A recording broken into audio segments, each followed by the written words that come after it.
Welcome back to Conflicts of Interest. This is episode 567, and today I'm joined by friend of the show, Misty Winston. Misty, how are you doing? I am very well. Thanks for having me. I appreciate it. Well, happy to have you on, Misty, of course, but unhappy to have you on because we never have anything good to talk about when we talk to each other. It's always just a lot of bad news.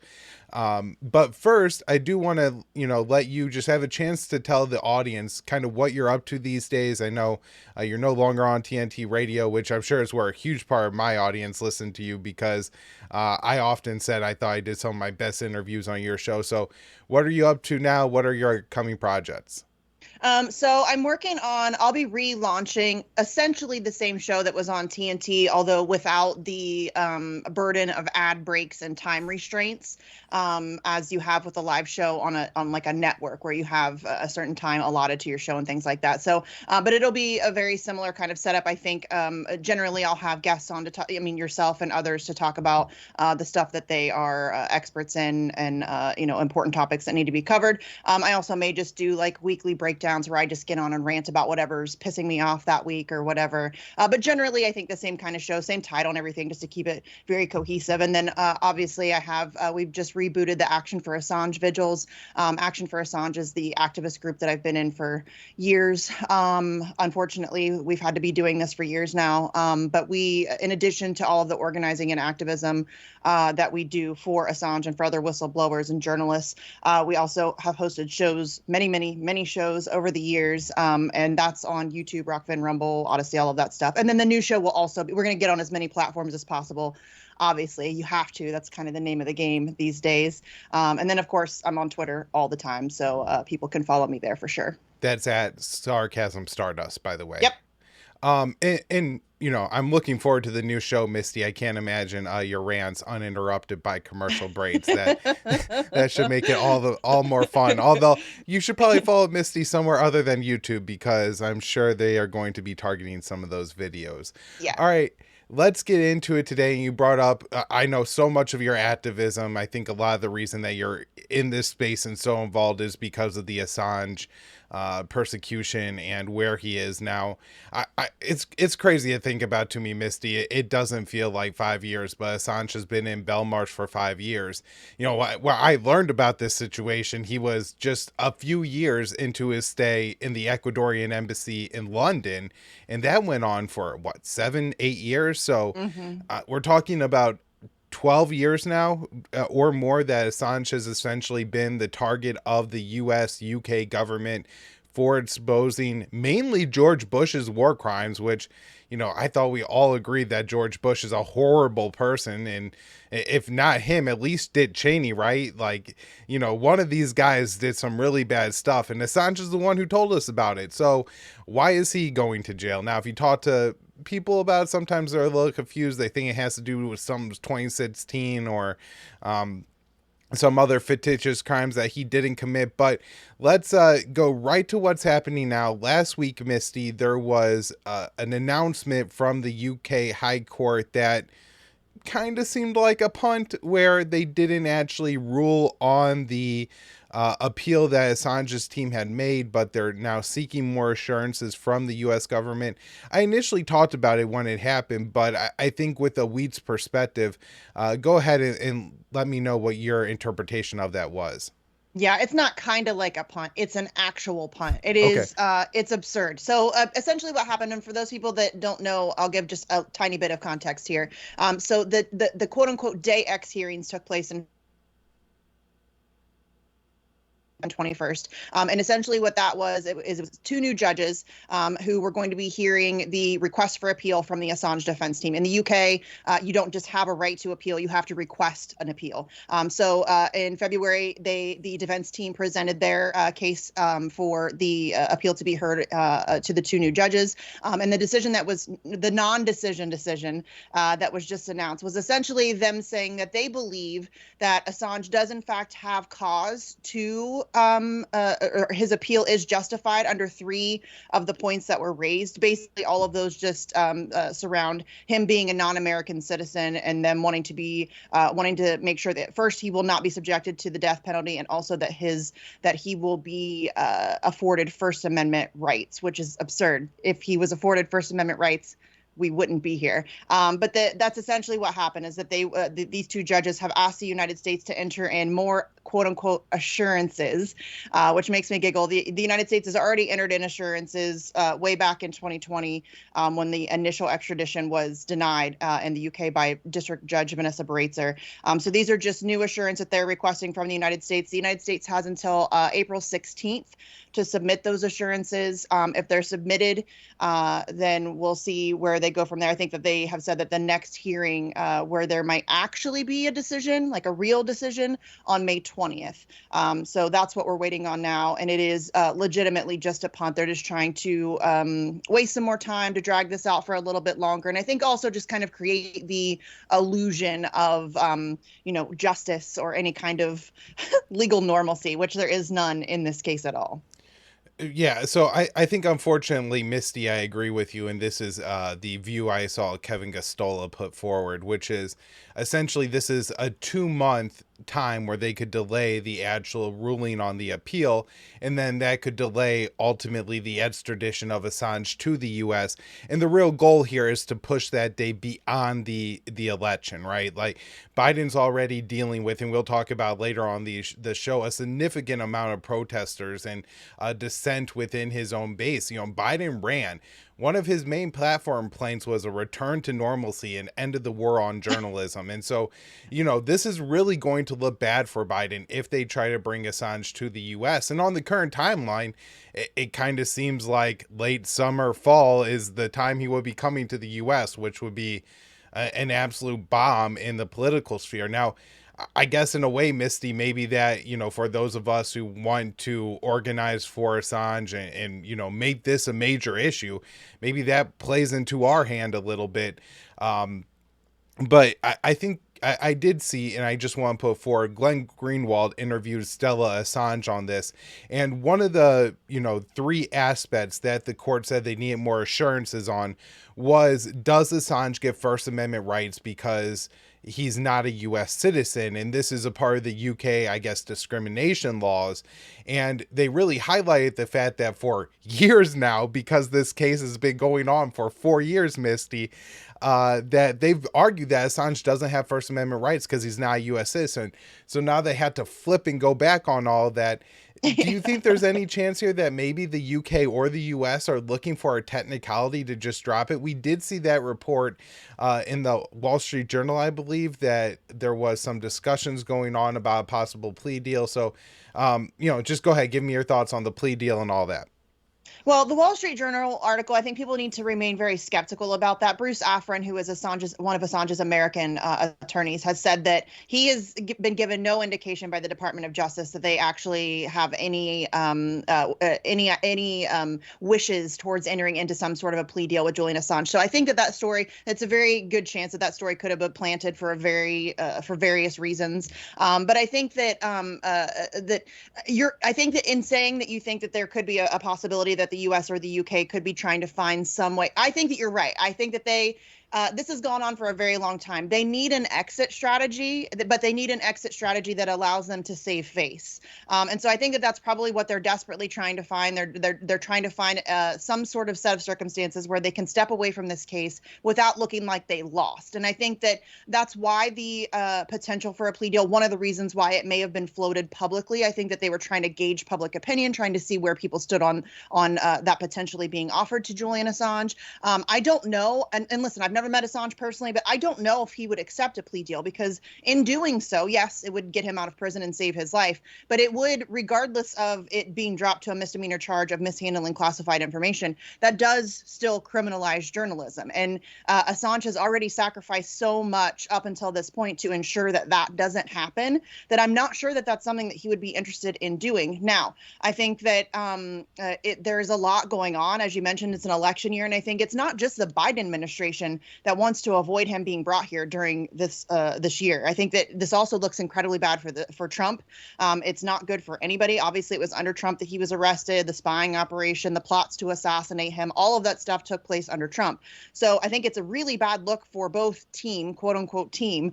So I think that nobody really wants to see him brought here. And I've been saying really since the beginning that I don't think that that's ever been the goal. I don't think they ever wanted to bring him to the United States. I think that they entered into this hoping to drag this out for as long as possible. And we know that that's true. Julian Assange released those plans himself in the Stratfor files, where there's an email exchange where they're talking about how to handle their Assange problem. And one of the ways that they discuss is, well, we're just going to tie him up in legal stuff for the next 25 years. That's exactly what they're doing. The goal here, I don't think, was ever necessarily to extradite and convict him. I think the goal was to use him as a warning. They wanted to, he's the head on a stake outside the castle walls, right? He's the, he's the message to all other journalists across the globe that if you come for us and if you embarrass us, this is what we will do to you. And I think that that has been obviously effective. I think that we've seen the quality of journalism drop significantly over the course of the Assange saga. So I think that really they've won. I think that they've really accomplished all of their goals at this point. I think that now they're just trying to find a way to back out of this case somewhat gracefully while saving some face and not looking like they've lost anything. Yeah, I guess the counterpoint to that would be, and why I'm concerned about, is that the Wall Street Journal story is there so they could then spin it and say, oh, just like the Palestinians, right, Misty? The Assange team never missed a chance to, take a good deal, and he could have been out of jail. So he pretty much chose to die there. Yes. It's all his fault. He's just this crazy fringe lunatic that has this radical idea about, journalism that nobody really believes anymore. It's antiquated, and he chose to die for it. And, that's bad, but not our fault. And that they really do, even if the initial intent was not to actually, when the Obama administration, right, has these indictments and everything, and they're thinking about, maybe their intent is never to bring him to the US, but to keep him embroiled in this legal battle. However, we're 2 administrations later now. Joe Biden is president, who can't back away from anything, no matter how stupid of a commitment he got himself into. We're committed to unconditional support for Israel. Israel apparently committed genocide before the U.S. will roll that back. Ukraine, that war is obviously well past its expiration date. The Ukrainians need to engage in talks, and because the Biden administration said you can't talk to Putin, we're not talking to Putin.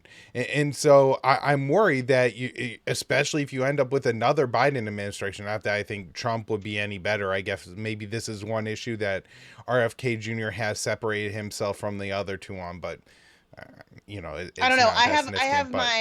I have my concerns about RFK too, because the minute Israel tells him that he can't touch the Assange issue, he will back down. There's no question about it. He's completely controlled by Israel. So I think that he says that he would. It's very easy to. I mean, listen, how many times have we heard politicians say they're going to do something that they have no intention of actually doing? And so, yeah, I think that I think it's great that he's saying it out loud. I will always welcome that support. I will always welcome that bringing of attention to the issue. I think that's fantastic. But he is still a politician, so we have to be very aware of that and just keep a constant side eye on all of them. Yeah, but great I point, think that Obama didn't want to go after Assange. I think honestly because he's heavily legacy focused. I think he didn't want to be known as the president who destroyed the First Amendment, and I think Trump had no problem playing that role. I think he was fine with it. He's used to playing the heel, and so that's my concern. Honestly, is that they drag this out past the election. Trump wins, and then Trump, goes through with the extradition and essentially the assassination or the execution of Julian Assange, because that's what it would amount to. Yeah. And, not to play the importance of Julian's life, but the First Amendment as well, because they would go through with it. They would get the conviction and then be able to criminalize, basically journalism as it is. Any meaningful reporting will always be, have the potential at least to get you thrown in jail. And that's really, really a horrific thing to think about. So, Misty, I think one of the things I always mention when I have you on the show and when we talk about Julian Assange, of course, is we're talking about the most important journalist, outlet in the world. has been essentially shut down, not completely, but their Pretty editor in much. chief, their founder, their, the man in charge of it, the idea man behind it, Julian Assange, has been essentially locked up for 12 years. And in that time, some really, really bad things have happened. Again, we've talked about the war in Ukraine and the corruption there and how much of that WikiLeaks could have exposed. What they did expose during the war in Syria, even with Assange and his limited capacity as far as the Syrian chemical weapons attacks. And I know some of that came out through the gray zone and other sources as well, but WikiLeaks certainly played a role in all that and verifying some of the information. But now the war in Gaza. And how many collateral murder videos are out there? I mean, we just got one now, or two, I guess, kind of. Well, one where they just execute those 4 people walking around, and then another video of 2 people walking on the street or on the beach, and they shoot them. But anyways, Misty, situation in Gaza, it's horrible. More political pressure building on Joe Biden. He had that big event last night in New York City with Obama and Bill Clinton, and there was major protests outside. It got disrupted a couple times. So, just give me your thoughts on the political pressure being put on him and the activism around that. It's so amazing to see. I hope that it doesn't let up. I hope that as we move closer, my concern is, I mean, we're seeing things like the uncommitted movement where within the primaries in multiple states, we've seen a lot of people actually, I think might have been in Michigan, the uncommitted vote won 2 delegates. That's crazy. So, I mean, it's a significant number of people who are making their displeasure with the Biden's Israel policy known through voting, which, if you know me, I'm not big into electoral politics, but I think that that's a great message to send. My concern is that as we move closer to November, I think we're going to see a lot of people buy into the fear mongering and but Trump, and they're going to go back on that and end up voting blue, no matter if it's Biden or not. I'm still not convinced it will be, but regardless of who it is, I think that it really doesn't matter, right? Trump's no better on this issue. He's arguably worse, maybe, on some of his rhetoric and the way that he just did a sit-down interview where he was talking about how no president's a better friend to Israel than I am. So, I mean, it's really a no-win situation in terms of voting on election day for Israel-Palestine. And I think that that's why seeing this mass political pressure, this mass public pressure being leveled at Joe Biden, and not just Joe Biden, the likes of Bernie Sanders and Alexandria Ocasio-Cortez and a whole host of people are getting, anywhere they go, they're getting called out, they're getting approached, they're getting heckled. And I love to see that. I think that that's how really anything gets done. I mean, where they're not going to do the right thing just because it's the right thing. They have to be forced to do it. So seeing these kinds of protests, seeing the fact that it's not diminished really at all. There are continual protests happening on a regular basis. In particular, I think New York has been like crazy good. I think there's multiple events taking place all the time. And so I think that hopefully that will continue as long as this ridiculous situation in Gaza continues. But seeing the crowd last night and seeing the way that they were disrupted, that's the way it should be everywhere they go. They should not have a moment's peace until the situation in Gaza is resolved, period, end of story. And so I love that that's happening, and I hope it continues. Yeah, I agree with you on all that. This is really one of the most important issues of our time, I think, Misty. And time is becoming more and more of a factor as we move on here. Kind of like with the Assange situation, I think the Biden administration would kind of prefer that death resolve this for them in, a timely, like if Assange had a stroke and died tomorrow in the Belmarsh prison, I think that would that would be the best situation for the White House. Similarly, if famine happens in Gaza and all the Palestinians either, decide like we've had enough, like we're going to walk through the border with Egypt, like there is no food, there is nothing but death here. We are leaving right now because we have nothing else, and everybody else dies. I think they would be happy if that happened in the next, 2 to 4 months. That way, by the time the election rolls around, they have a whole new issue out, and all people care about is the mean thing that Trump said about the Mexicans trying to cross the border. 100%. And they're using a lot of the very similar delay tactics in both the Assange case and the Palestinian resistance case. I mean, we just saw that we abstained on the ceasefire resolution, which is incredibly weak. And then it's, the minute the vote's over, we're like, oh, no, it's non-binding. It's binding. But we're out here. We've got U.S. officials claiming that it's non-binding and it doesn't change our position on Israel. We still give unconditional support. So really, that was just a PR stunt that didn't go over very well. People didn't fall for it. But we see the same kind of delay very similar delay tactics being used in the Assange case, right? They're just trying to kick the can down the road. They're trying to buy themselves some time, and they're trying to walk that fine line of not changing their position, not changing their substantive policy positions, but trying to placate the masses and trying to pander to the masses. And I think we're going to see that kind of desperation and that kind of juggling act get even more frantic as we get closer to the election. And I think specifically if we start to see, I mean, listen, it's already horrific in Gaza. It is, I mean, and you and I have talked about this on my show numerous times, given what you cover. It's something that we talked about on a regular basis when you were on the show, obviously. But I think that I've never seen anything like this, the way that it is being shown to us, right? It's a genocide being live streamed, like in high definition. In high definition. You could tell who's who. You know what yes. I mean? Like, those are not yes. blurry images at all. Those are no. like people, and oftentimes children. Yes. You can see, body parts, and I don't want to get too graphic about it because it is incredibly disturbing. But you know what I mean? Like, when you're seeing these images, you can see things that I don't want to see, and I wish weren't happening. And so the situation there is horrific, but it's going to, unfortunately, get much, much worse as time progresses and as the famine starts to kick in, as disease starts to get more prevalent. It's going to get even worse.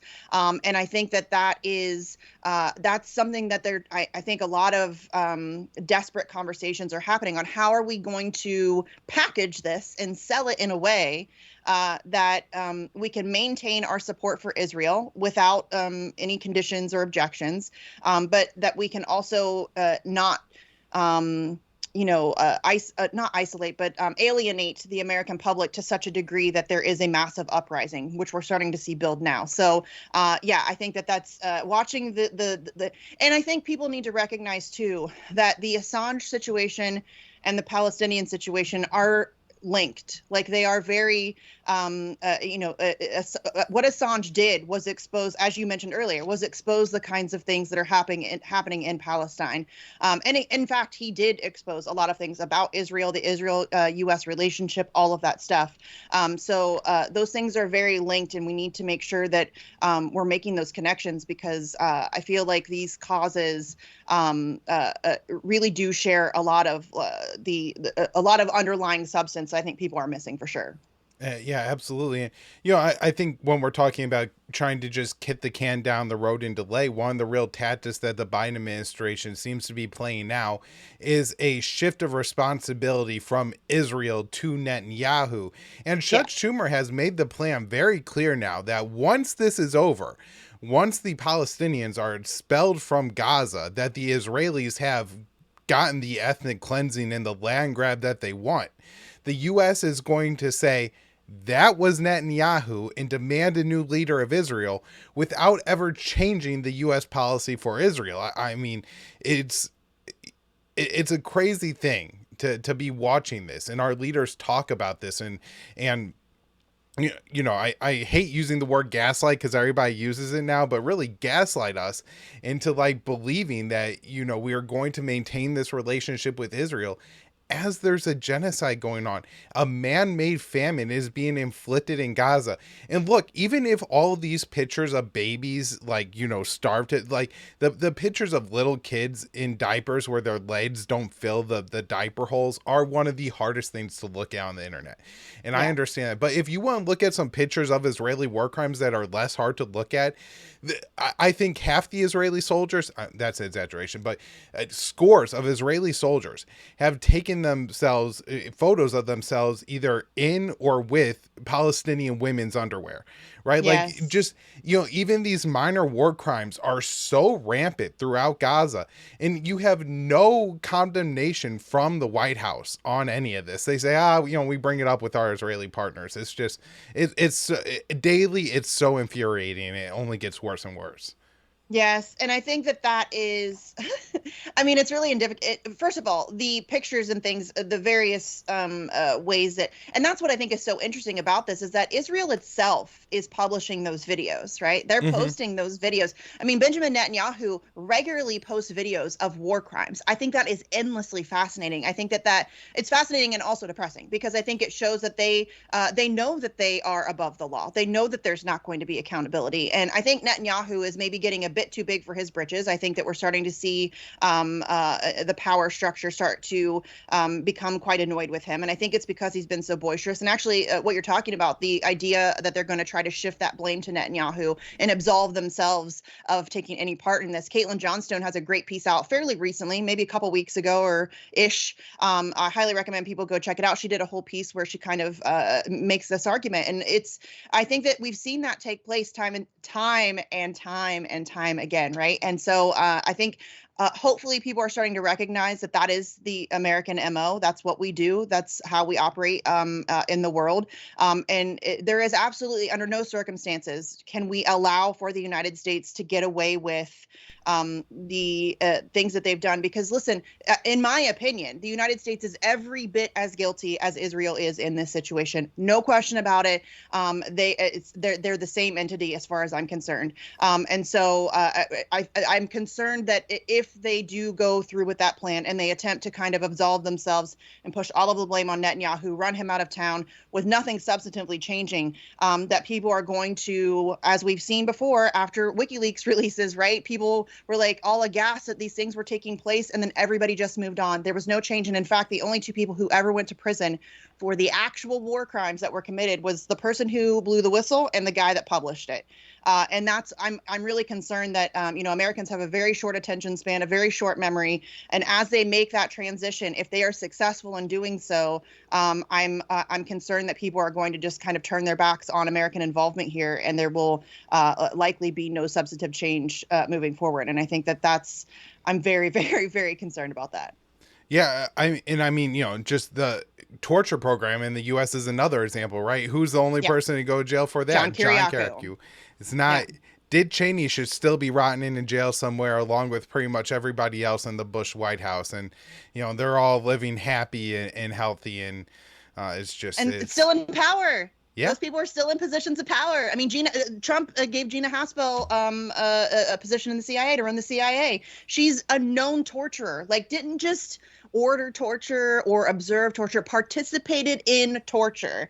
And Trump was like, yeah, you could be in my cabinet. I mean, that's those people. It's not just that they face no accountability. They maintain, and in fact, oftentimes increase their power. They get sort of an advancement in their personal careers. And I think that's just it's insane how backwards we have that. Yeah. No, there's a great example this past week. NBC News hired the GOP former head, and they have John Brennan, right? Mr. Drone Strike Program, right? How many thousands of people did he, specifically order and execute?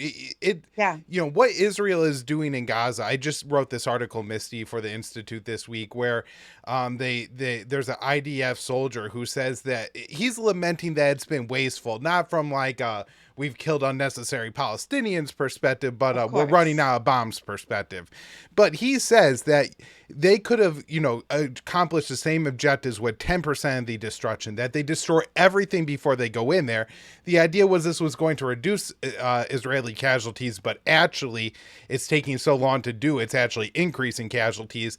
But he says that the Israeli policy is power and cruelty to minimize casualties. That this is openly stated from the IDF, reported in Israeli media. This isn't like some random thing I got from some kid in Gaza, like making a TikTok video or something stupid like that. This is, Israelis talking about the Israeli policy. And it's so out in the open, and it just seems like everybody is starting to wake up and realize it. I feel like on a Yes. daily basis, when you go on X, the arguments of your opposition to Israel is based solely on anti-Semitism, it just becomes less and less powerful by the day. It's That's mocked more over. and more by the day. And Yes. it's falling apart and crumbling. The American people are less supportive of, even Republicans are becoming increasingly less supportive of Israel over this. And it matters everywhere except the White House in Washington, D.C. Yeah. It's getting That's the unbelievably case for infuriating. everything, right? I mean, Yeah. they don't listen to us. They don't care what our opinion is about anything. They care what their donors think. And obviously, APAC has a great deal of influence over Washington, D.C., and that's who is making their decision. And I mean, obviously, Israel too. But I think what's so interesting about that is that you're absolutely correct. I think people are starting to come to the realization of what Israel is and what they actually stand for. But listen, they have never been shy about their intentions. This is Israel Palestine is something that I have been, it's one of the first issues that grabbed my attention when I first started to kind of get interested in politics. So I have been talking about this, studying. I mean, I'm not an expert. I don't mean to pretend or portray myself as one. I'm not. I'm just some chick in Ohio. But I have been paying attention to this issue for a very long time. They've never, ever, ever been shy about their intentions. And I think that what is so interesting about what's happening right now is I think that honestly, they got too arrogant. I think that they really overestimated the hold that they have. And I think that they were underestimating the power of social media and the power of the ability to people to live stream what's happening in real time, and also for people to in real time debunk their bullshit. And they also for sure overplayed the anti-Semitism hand. I think that they have just really overestimated their own capabilities and their own narrative management abilities, and their hold over. I mean, because for years, for decades, they have had almost full control over Western media, and the West will just print, publish, say whatever Israel would tell them to say. And and you can go back and look at that and see that that's the case. But now with social media, it's much more difficult to control the narrative, and I think that they definitely overestimated their abilities to do so. And I think that that's what, if anything, that gives me a little bit of hope, is that I think now so many people have seen, and I tell my husband this, one of the hardest things about knowing something is you can't unknow it. And sometimes that's not easy because the things that we, like you and I, have to read about and learn about, some of that stuff I don't want rattling around in my head. But it is true. Once you see something and you know it, you can't go back. And I think a lot of people, we have now seen millions of people around the world really come to the realization of what Israel is. And they've really started to break away from the propaganda, being propagandized, as so many people have been for so many years. I've seen so many videos of people who have said, oh, I thought that Israel was the good guy, and that, blah, blah, blah. And this whole situation has made me really look into it. And I've come to the realization that that's not been the case. And I've seen so many of those people. And I think that as this continues, more and more people are going to start to ask questions that maybe they haven't asked before. And the answers are not going to be pretty, for sure. Yeah, I do think they had this idea that they could really control social media and what was on it. They Yeah. have a lot of power of censorship, particularly on like Facebook and Meta.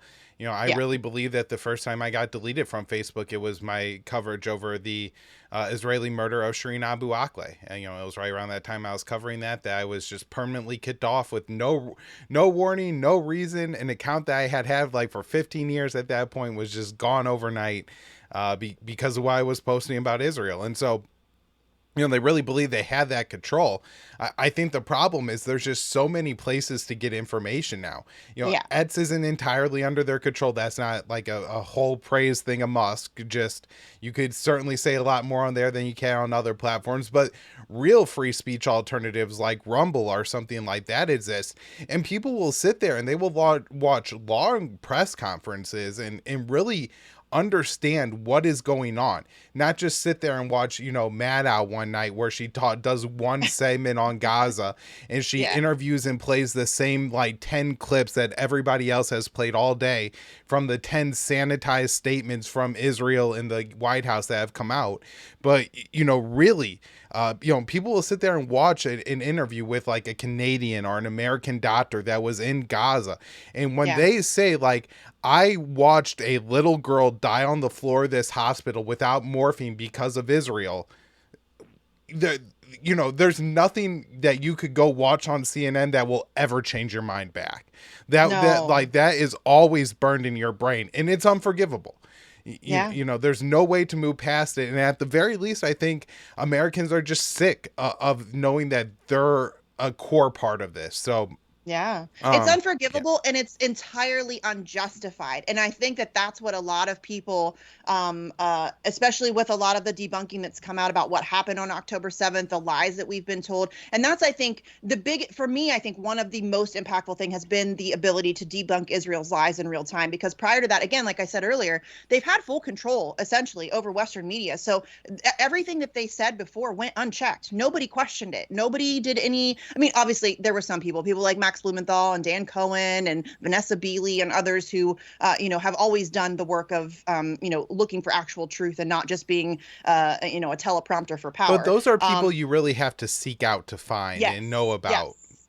Which means that not the vast majority of the American populace has not a clue what's actually happening. But that has fallen away entirely. And now those kinds of, Israel tells a lie and within 15 minutes, somebody has debunked it. And I think that to me has been the most significant thing. Obviously the publishing of war crimes and the horrific videos and all of that stuff, that's obviously really awful. But I also think having the ability to debunk those lies in real time has really punched a lot of people in the face and been like, well, if they're lying about 40 beheaded babies, what else have they lied about? Like, what else have they? And then going back and examining the entirety of the situation in the historical context, and starting to really question a lot of the things that they've been told in the past. Right. And I remember early on Israel published a fake or a old photo of a dead child claiming that Hamas had done it. And, somebody in the upper echelon of the Israeli government knew that was a lie and tried to exploit the death of a dead baby to kill more Palestinians. Like, again, these are things that like people just can't unlearn. Misty, thank you so much for coming on the show today. I ranted a whole bunch and didn't ask you a lot of good questions, but if there's anything else you want to say, go ahead and say it. And if not, let people know where to like kind of follow and keep an eye out for when, you do start the Misty Winston show on your channel again and everything else you're doing, because a lot of the stuff that you put out, and everybody follow Misty on Twitter because she retweets a lot of the most important content and debunking and everything like that.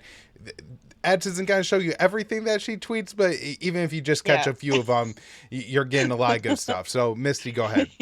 Yeah, Twitter doesn't like me very much. I'm generally speaking heavily shadow banned. It's been an issue, and it's not surprising, right? I'm an Assange activist. I tweet about Assange a lot. Twitter's not a big fan of that, so that's been an ongoing issue for the entirety of my existence on Twitter. But so obviously Twitter at Sarcasm Stardust. You can follow me there. I do tweet a lot about the Assange case, so if that's something you're interested in keeping updated on, you can follow me. And if there's any news whatsoever, I will be tweeting about it. In terms of the show, probably within the next couple of weeks, we're still working on some details and just getting some of the finer things ironed out. We've got to get all of it up and running on the various different platforms and stuff like that. But obviously I will tweet about that as well. So that's probably the best place. And then also just an appeal to everybody to do what you can in terms of calling attention to the Assange issue. There's a lot going on in the world, so it's not something that people are really talking about much, and we need as much noise about it as humanly possible, especially right now. Because like we talked about earlier, I feel like the United States is in a very compromised position at this point. And I feel like now is the time that if we really, really, really assert some pressure in the U.S., that could make a significant difference in this case. Maybe it won't. Maybe this is an unwinnable war. But in my opinion, there's two options. You can lay down and die, or you can fight back. And I'm not really a lay down and die kind of person. I like my First Amendment rights. I like being able to speak openly. I like being able to hold government to account. I like having independent journalists journalists who are able to do investigative work and expose crimes and corruption, both from my own government and others. So I would like very much to keep that intact.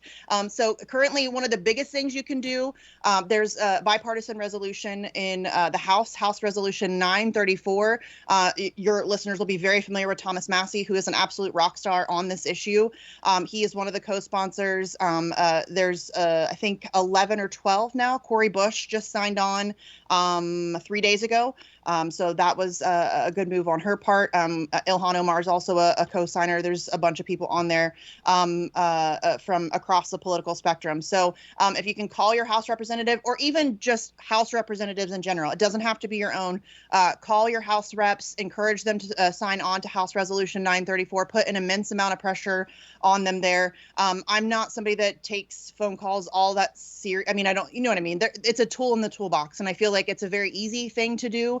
Phone calls only take a couple minutes. Almost all the time you get an answering service every once in a while. Although I will say recently I've been getting more human beings. I think it's an election year. They probably have more staff in their offices and things like that. So I have been getting more human beings. But even then, phone calls only take 2 to 3 minutes.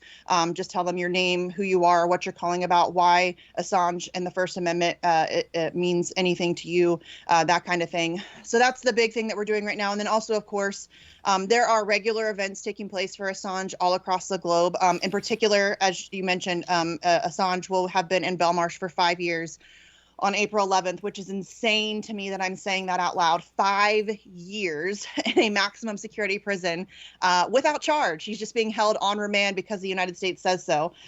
So that's on April 11th. There will obviously be events taking place all across the globe. I always recommend, if people want to follow Candles for Assange, it's my friend Alex Hills.